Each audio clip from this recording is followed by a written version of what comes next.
सृष्टि बचपन से ही दिखने में सुंदर नहीं थी, लेकिन अमीर बाप की बेटी सृष्टि पर उसकी माँ जान छिड़कती। मेरी बेटी कितनी प्यारी है, भगवान सबको सृष्टि जैसी बेटी दे। सृष्टि धीरे धीरे बड़ी होती है। एक दिन सृष्टि की सहेली कहती है, तू दिखने में कितनी अजीब सी है, लेकिन मैं जानती हूँ हम सब में सबसे अच्छी शादी तो तेरी ही होगी। तेरे पापा अमीर जो हैं। और बता नहीं सकते यार, दहेज तो हर कोई देता है, ये क्या ज्यादा ले जाएगी अपने पति के लिए? अरे बड़े शहर में कोठी है इसके पापा की। अरे पापा की है ना, कौन सी इसकी है? इसकी होती तब तो कोई भी लड़का इससे शादी कर लेता। अरे पापा की मतलब पापा की है तो मेरी ही है ना? किसने कहा?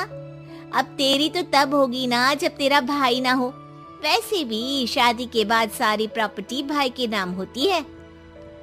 सृष्टि समझ जाती है कि उसे किसी भी हालत में माँ बाप की सारी प्रॉपर्टी को अपने नाम करना है, लेकिन कैसे?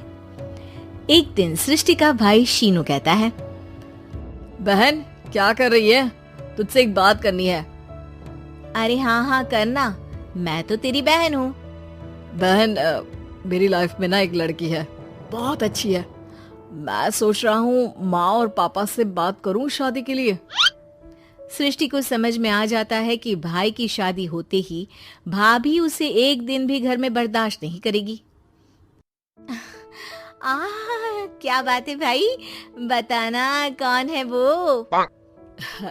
यार वो बहुत अच्छी लड़की है, पढ़ी लिखी है, मेरे साथ जॉब भी करती है। बस एक प्रॉब्लम है। प्रॉब्लम? क्या प्रॉब्लम है भाई? यार वो शादीशुदा है, लेकिन उसके पति ने उसे सिर्फ इसलिए छोड़ दिया क्योंकि उसके माँ बाप दहेज नहीं दे पाए। सृष्टि ये सुनकर न जाने क्यों खुश हो जाती है। अरे भाई तो क्या हुआ, लड़की तुझे तो पसंद है ना? शीनू को लगता है कि बहन उसे समझ रही है। वो इस बात से अनजान होता है कि उसकी बहन की मंशा पूरा घर हड़पने की है। सृष्टि अपनी माँ से कहती है, मम्मी मुझे तो बहुत चिंता है, पता है शीनू क्या कर रहा है? अरे क्या कर रहा है? वो तो काम पर जाता है और वापस घर आता है। नहीं ना माँ, वो यही तो नहीं कर रहा, बाकी सब कर रहा है। आपको पता है उससे प्यार है, और वो भी एक शादीशुदा लड़की से। ये क्या हो गया? मैं सोसाइटी में क्या मुंह दिखाऊंगी? अरे तेरे पापा तो यही कहेंगे कि मैंने ही उसे बिगाड़ दिया है। माँ देखो, मेरी बात मानो, पापा पर भी विश्वास करने की जरूरत नहीं है। अब आप ही बताओ, पापा इतनी देर घर के बाहर रहते हैं क्यों? बोलो। अरे बेटा वो तो नौकरी करते हैं ना। तू बहुत भोली है माँ, पापा का ऑफिस तो 7 बजे खत्म हो जाता है, लेकिन देखो कितनी देर से आते हैं। अरे नहीं बेटा, ऐसी कोई बात नहीं है। सृष्टि माँ को एक औरत से बात करते पिता की फोटो दिखाती है। देखो माँ कैसे हैं पापा, मैं ना कहती थी कि पापा सही नहीं है। मैं तेरे पापा से बात करूंगी, दे फोटो मुझे। ओ माँ, वो तो डिलीट हो गई। लेकिन चल, तूने तो देख लिया ना, पापा से बाद में बात कर लेना। और हाँ, मेरा नाम बिल्कुल मत लेना। हाँ माँ। अब क्या था, सृष्टि के माँ और पिता के बीच झगड़ा होना शुरू हो जाता है। सृष्टि के मन में क्या चल रहा था कोई नहीं जानता था। एक दिन, माँ सृष्टि के लिए एक लड़का देखा है, वो लोग शाम को उसे देखने आने वाले हैं। और हाँ माँ, एक खुशखबरी, मैं और पापा मिलकर एक नया बिजनेस ट्राई कर रहे हैं। शाम को लड़का आता है, सांवले रंग का।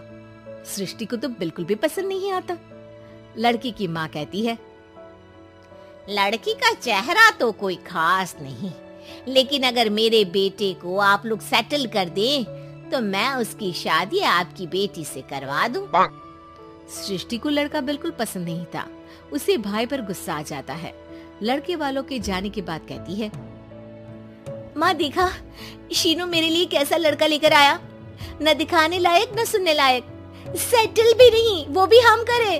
अरे माँ, मैं जानती हूँ ये मेरी शादी किसी भी घर में क्यों करवाना चाहता है। अरे कैसी बात कर रही है बहन, तूने तो देखा ना, लड़के को मैंने ही मना कर दिया तुझसे शादी के लिए।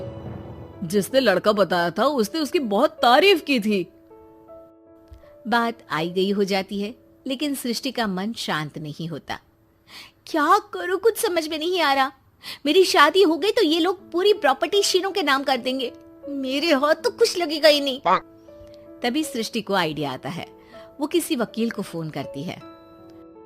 जी देखिए, अगर आपके मम्मी पापा का तलाक हो जाता है तो आपके पिता की आधी प्रॉपर्टी आपकी माँ के नाम हो जाएगी, फिर उसे वो किसी को भी दे सकती है। सृष्टि अब माँ को बेटे के खिलाफ भरती है। माँ, शीनू पर नजर रखा करो, वो जिस लड़की के प्यार में है ना वो शादीशुदा है। यहाँ आएगी, सारा पैसा, रुपया, जमीन, जायदाद सब हड़प लेगी। पापा का भी हाल तुमसे छुपा नहीं है। ऐसा ना हो कि मैं और आप एक दिन सड़क पर भीख मांगे।